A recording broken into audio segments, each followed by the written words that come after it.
Today I'm going to talk to you about pinky problems on violin, and I'm going to ask you a few questions, and if you answer yes to 2 or more of these questions, you probably need a little pinky rehab. Does your pinky collapse when you are playing? Is it unusable as an equal finger? Like it's there, but it's not really equal to these 3?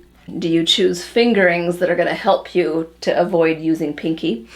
Is your pinky finger unreliable or is it weak? Do you wish you had a better vibrato on your 4th finger?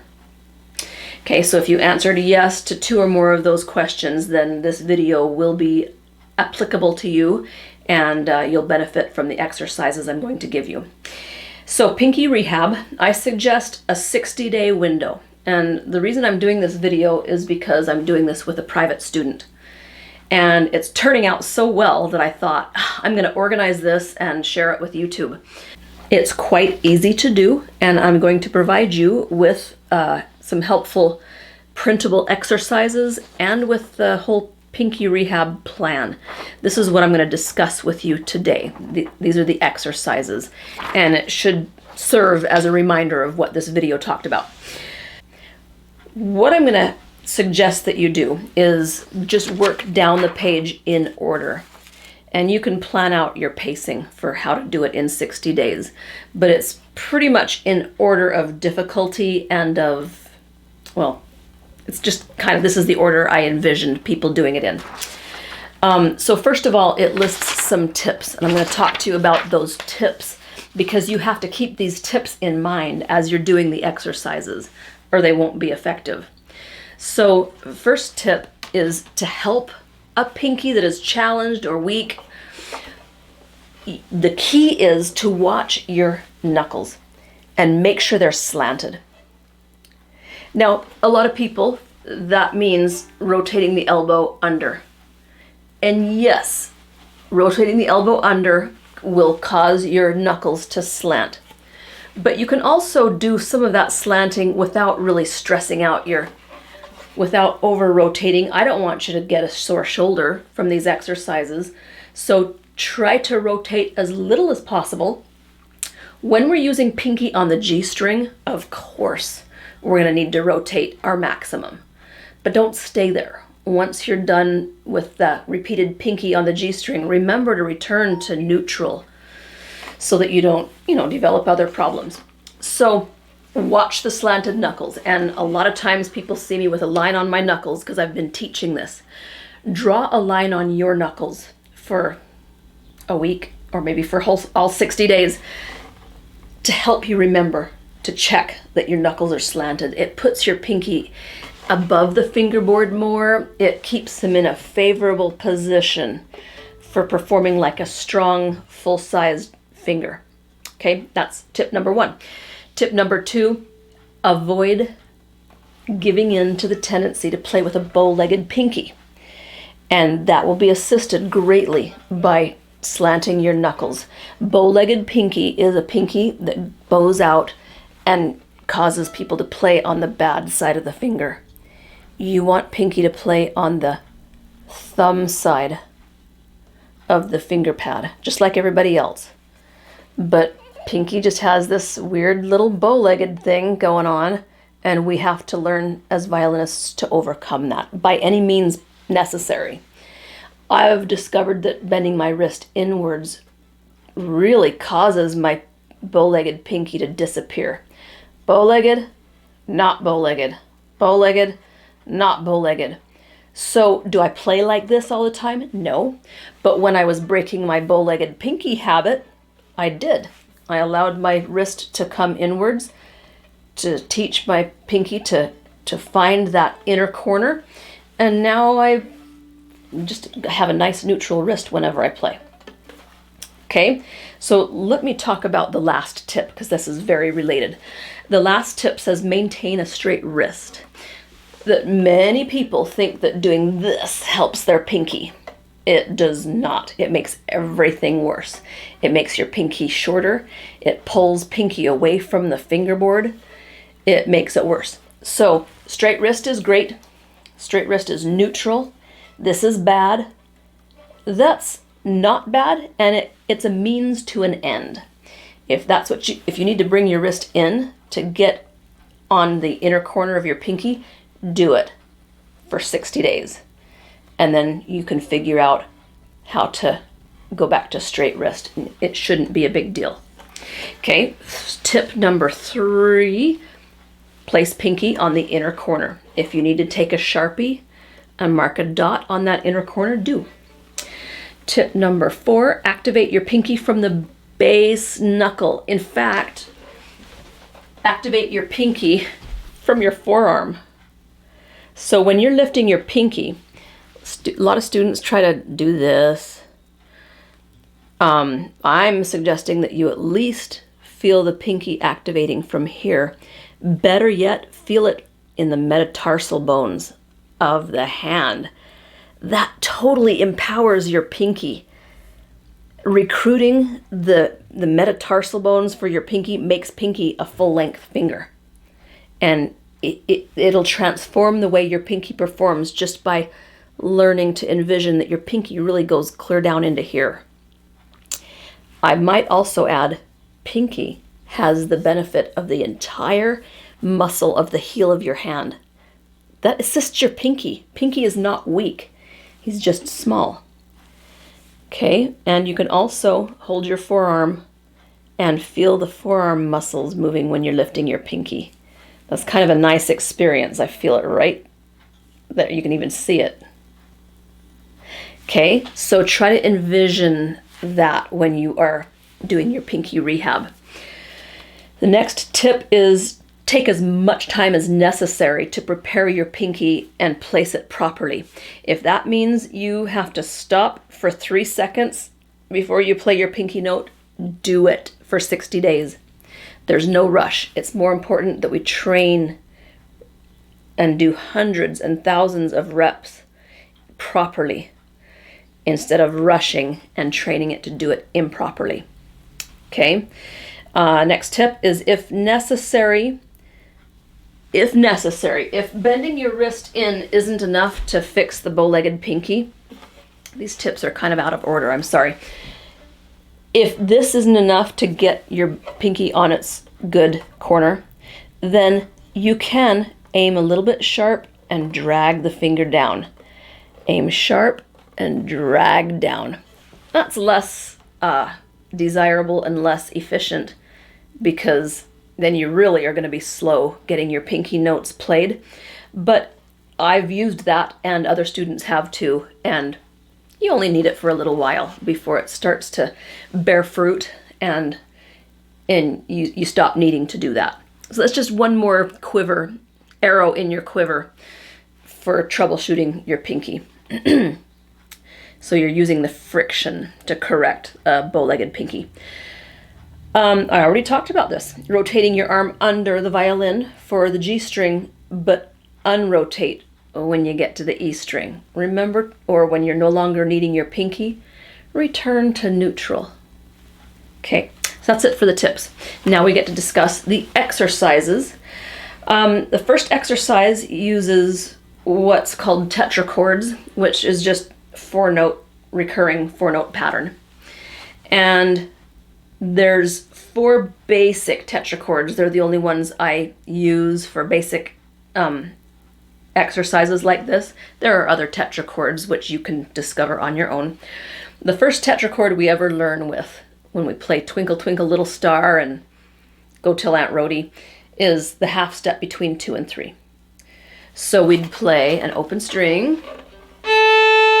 Oh, first finger, a high 2, and a half step, third finger.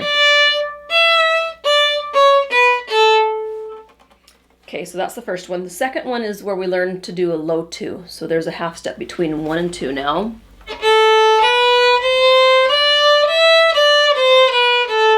And then we return to high 2, but we add a high 3. So now we have A, B, C sharp, D sharp, E.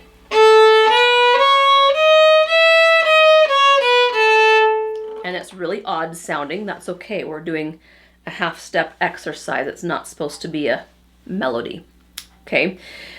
And here's how you're going to use these tetrachords. I'd spend a week or two on each tetrachord before moving on. So starting with the easiest one, you're going to do reps just in a détaché, and you'll do 4 reps on that tetrachord, then 3, then 2, then 1. And it slowly trains your pinky to find its form faster and faster. So like this.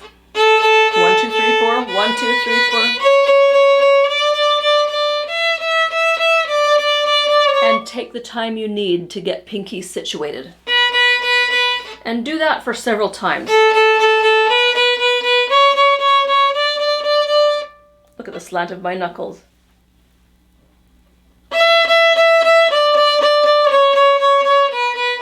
When you're ready, go to 2 reps and do that several times.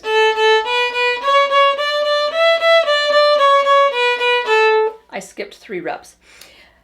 You know what? You can skip 3 reps if it's confusing to you, but it's better if you do them.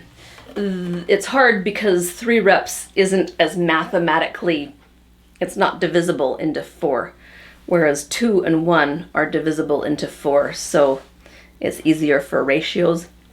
So 3s are optional. Let me show you 3 reps. 1, 2, 3, 1, 2, 3, 1, 2, 3. Do that several times.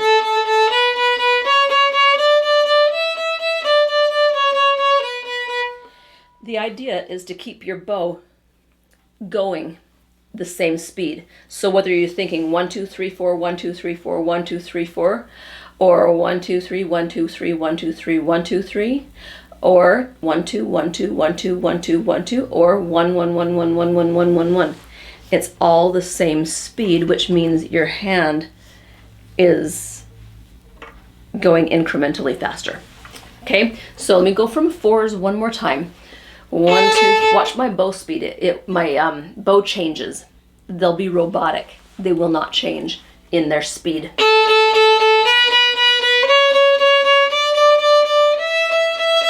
Except for pinky. I'm going to prepare, slant. Okay, I'm ready for 3.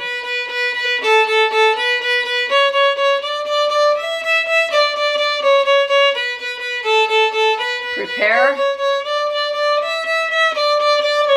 2s.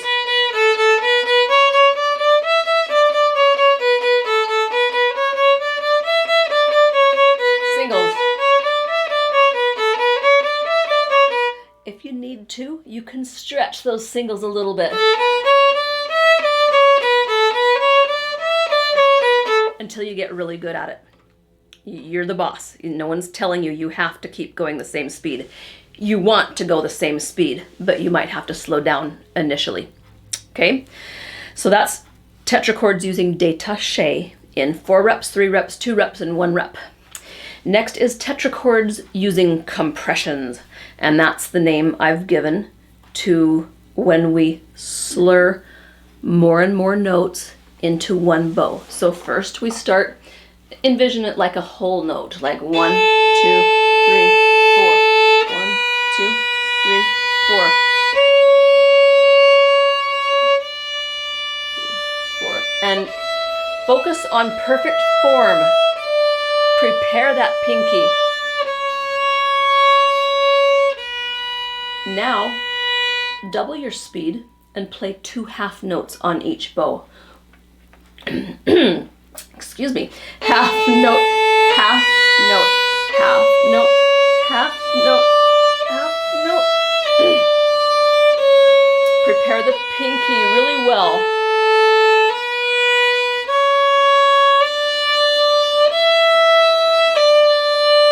And then do 4 quarter notes.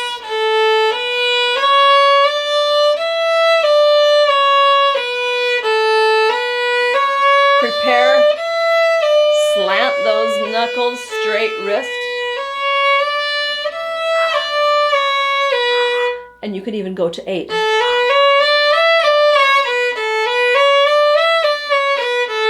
Or 12 or 16. And you can just even go faster and do 8s. It's up to you. Okay, so that's the compressions using tetrachords. The next and last exercise using these tetrachords, well, not the last one, but the last one on your sheet of paper, is tetrachords using no bow.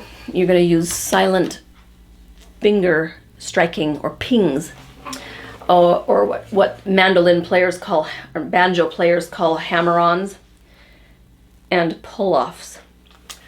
It's just, I like to include this because it teaches your fourth finger to strike using the full length of the metatarsal, you know, of that hidden length of your pinky.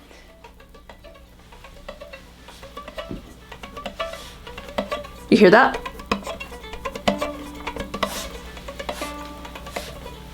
It's just, I think it's good for students for more reasons than just pinky rehab. It also helps your left hand dexterity and articulation.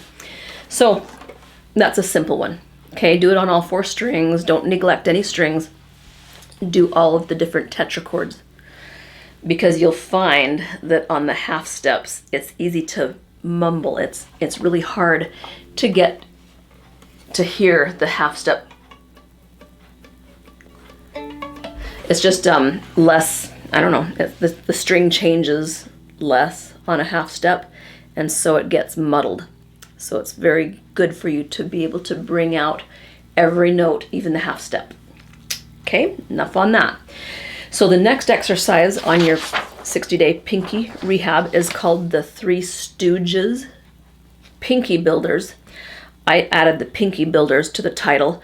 The 3 stooges, it was, I learned that exercise from my Suzuki teacher trainer, Alan Lieb, and I've used this exercise to death. It uses the rhythm in the slapstick Three Stooges comedies, which I never watched, but it's that circus music. It goes and so you're going to start from 3rd finger to 4th finger in a half step, and you're going to do that circus music in a half step. I like to go down bow and then up bow 4-3, and then on a down bow go 3-4-3-4-3, like that. So it's kind of a jig, and then it's backwards, up, down, up.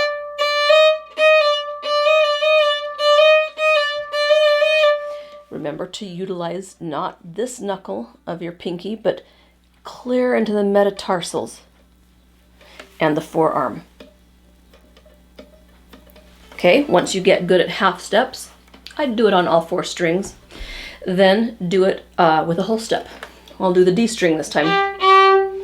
So, whole step, sorry.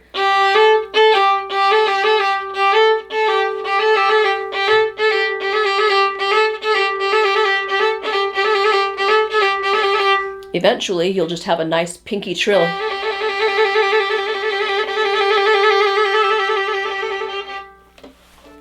Okay, so that's the 3 stooge rhythm. Don't stop there. Challenge your pinky to even use an extended pinky and do a step and a half or a minor third like this. This can take months before you get to this point.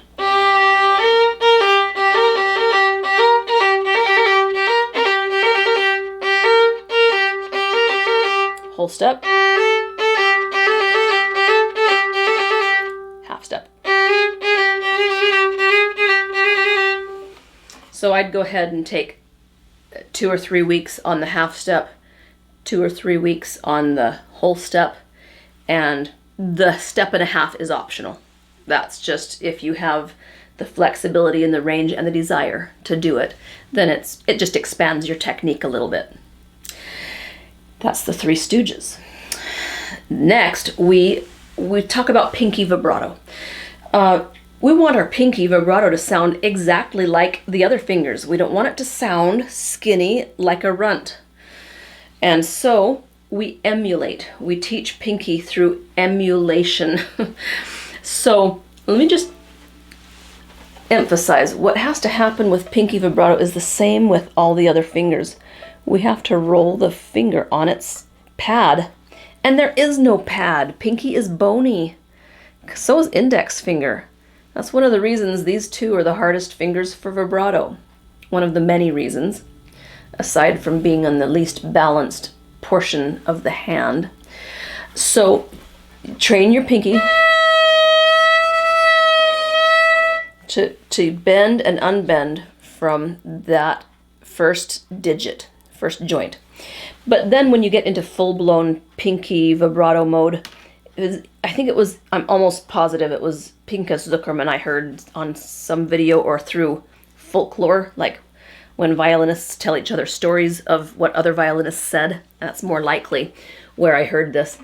Pinky Zuckerman said in a master class that on a long note for pinky vibrato, it's okay to not be on the fingertip, on that target that we stress so much. It's okay to just lay it down on the pad, on the flat part, where he really sounds fat.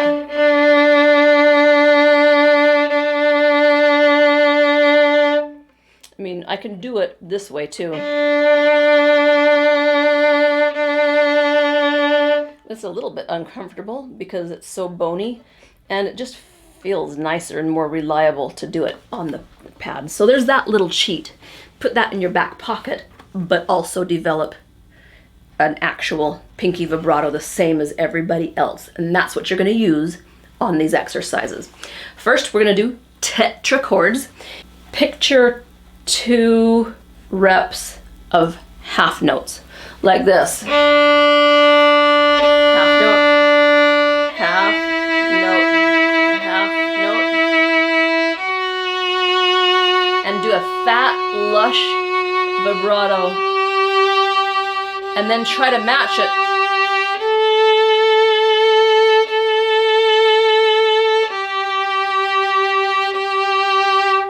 And try to make it so that if someone were listening, they wouldn't detect that one of those fingers sounds different from the other ones. It's a great, John Kendall, the Suzuki teacher, said, teach one finger to do a proper vibrato, and that finger will instruct all the other fingers to do a nice vibrato. And I kind of liked that sentiment. So let these guys help instruct Pinky how to sound, and just match the sound.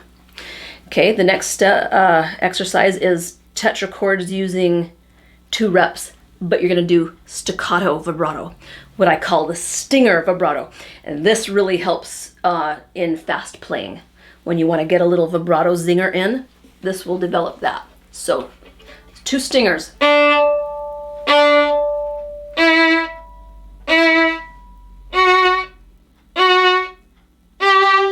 Now sound the same on Pinky.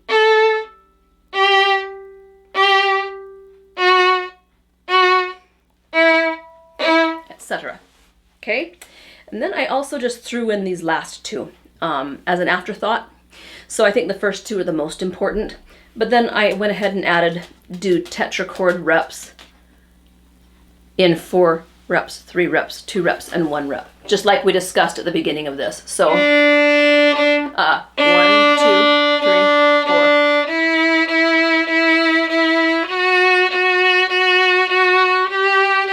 And this is kind of faster. I picture these as like 1/8 notes. Make sure you get a vibrato on all 4.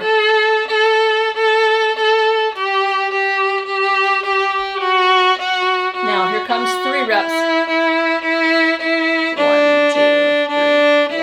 2, 3. And 2 reps coming up. 1, 2.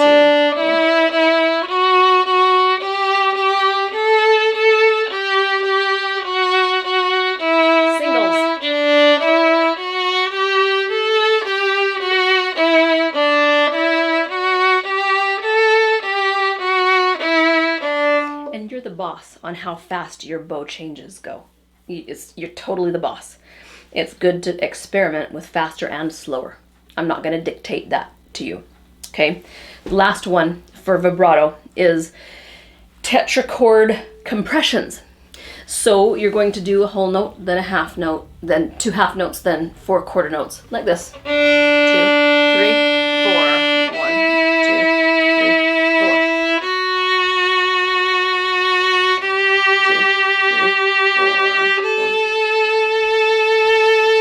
2, 3, 4.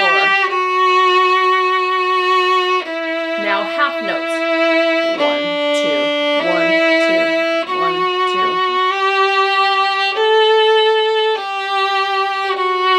And then do quarter notes.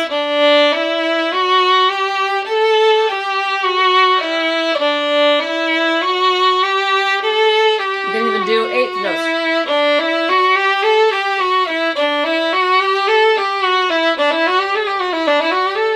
You can go as fast as you want. And like I said, it's up to you how fast or how slow or how many times you do the whole notes or the half notes. You can stay on one speed for several repetitions if you like. You're the boss. The last exercise is what you're going to print out. It's an exercise I created for my Suzuki students, and it's finger independence exercises. And the last page or the last 2 pages is all 3rd and 4th finger. And since the only neighbor 4th finger has is 3rd finger, it's good to develop both 3rd and 4th finger, because 3rd finger really likes to try to interfere with pinky. And if you can help 3rd finger gain more independence, it actually will help your 4th finger as well. I keep mine in a little binder, and the binder doesn't stay open very well, but it looks like this. Okay, and let me show you your goal on these finger independence exercises.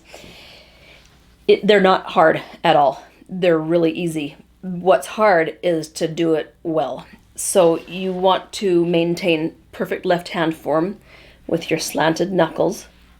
You won't need to slant when you're working on 1st and 2nd finger, but when you get to 3rd and 4th finger, slant your knuckles a little bit. You want perfect relaxation. So remember to ask yourself after the end of every 2nd line or so, am I relaxed? Is there tension building up? And the tension tends to build the longer you play these. So you'll be fine on page 1. When you get to page 2, it's a little less fine. And by the time you're doing 3rd and 4th finger, you're just all up in knots. So I'd separate them by finger. Page 1, it's clearly labeled 1st finger independence. See that? So it's really, really self-explanatory. Now, last thing I want to mention is you want to have good left hand articulation, because you're going to be slurring these. And when you're moving one finger, we don't want reciprocation movements or extraneous movements, because that's a failure of gaining finger independence. You want to move 3 without other fingers freaking out. So these are exercises that are easily memorized. So you could just look at what the pattern is and then look in a mirror and do these exercises. Let me just show you 3 and 4. So actually this is page 3 and it's 3rd finger independence.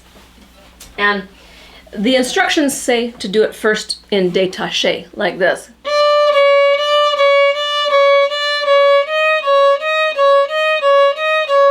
And that's the easiest possible scenario, is to do it with all détaché. It's just easier. And then you're going to slur 2 notes.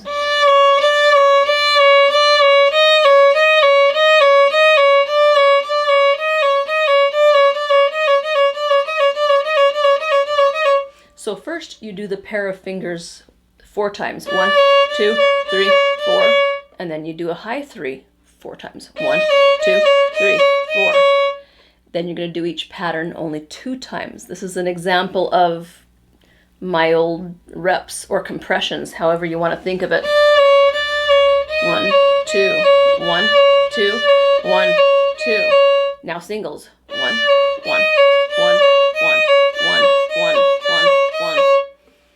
And you don't want to have any weird motions happening. There should be perfect tranquility. I like that word.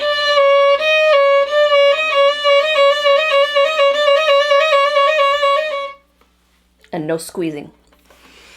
Okay? So if you do détaché, then you slur 2. Then I suggested slurring 4. 1, 2, 3, 4. 1, 2, 3, 4. And then finally slurring 8.